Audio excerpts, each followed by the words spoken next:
Salut à toi. Aujourd'hui on va parler d'un mouvement très pratiqué en salle de musculation. Encore tantôt quand j'ai été m'entraîner, j'ai vu au moins 3 personnes le faire. L'exercice dont je te parle, c'est le curl pupitre classique. Il se pratique sur un pupitre incliné à 45 degrés avec barre ou haltère. Son objectif principal est de travailler le biceps et le brachial et on le conseille généralement pour améliorer le pic du biceps. Bon, si je te fais une vidéo avec un titre et une miniature pareil, ce n'est pas pour te vanter les mérites de cet exercice. Je vais donc t'expliquer pourquoi cet exercice est de 1 inutile et de 2 très dangereux. Et évidemment, puisque je suis cool, je te donnerai également des alternatives qui, elles, tiendront leurs promesses. Pour commencer, je vais t'expliquer le côté inutile de cet exercice. On a bien dit tantôt que l'objectif principal de cet exercice est de travailler le pic du biceps. Malheureusement, un gros problème se dresse face à nous. Plus on va monter la charge, plus la tension va diminuer jusqu'à atteindre une tension nulle lorsque l'avant-bras sera perpendiculaire au sol. Tu te doutes donc bien que là, le travail du pic du biceps, tu peux aller te le mettre là où je pense. Pour justifier mes propos, je vais te faire un petit schéma très simplifié.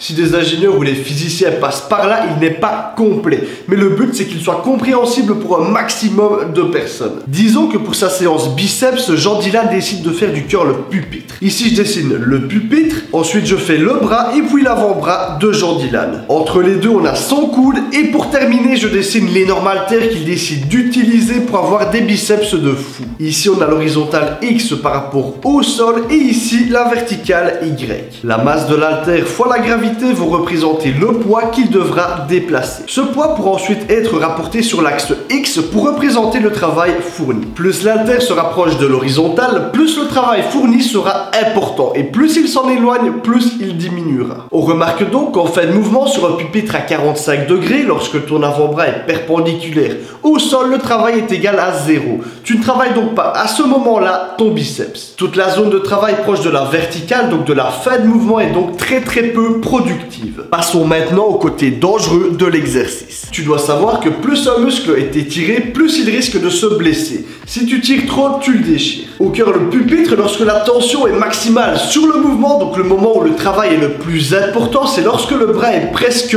tendu. Tu mets donc toutes les chances de ton côté pour t'arracher le biceps ou le long supinateur. Dernière petite chose, en reprenant notre schéma et en y ajoutant le biceps et le long supinateur, on se rend compte que c'est principalement le long supinateur qui profitera de la partie difficile du mouvement. Risque de plus de recruter un muscle qui n'est pas ciblé, de se l'arracher et de ne pas avoir de pic du biceps. Comme je t'ai dit tout à l'heure, j'ai des alternatives à te proposer. La première sera de faire cet exercice sur un pupitre vertical. De cette façon, on redistribue beaucoup mieux la tension sur le biceps durant le mouvement. Pour ce faire, tu as 3 possibilités. Soit tu as déjà la chance d'avoir un pupitre vertical dans ta salle, soit tu vas te placer à l'envers sur ton pupitre classique s'il le permet, ou encore tu peux simplement redresser un banc à la verticale. Dernière alternative que je t'ai déjà présentée en vidéo, c'est le curl araignée. Et voilà, je pense que tout est dit, les problèmes sont expliqués et les solutions sont trouvées. Pense à laisser un pouce bleu et à t'abonner pour ne pas rater la suite. Avant de te laisser, si tu as apprécié mon t-shirt, je t'annonce que tu peux avoir 10% de réduction sur toute la boutique HeroZ.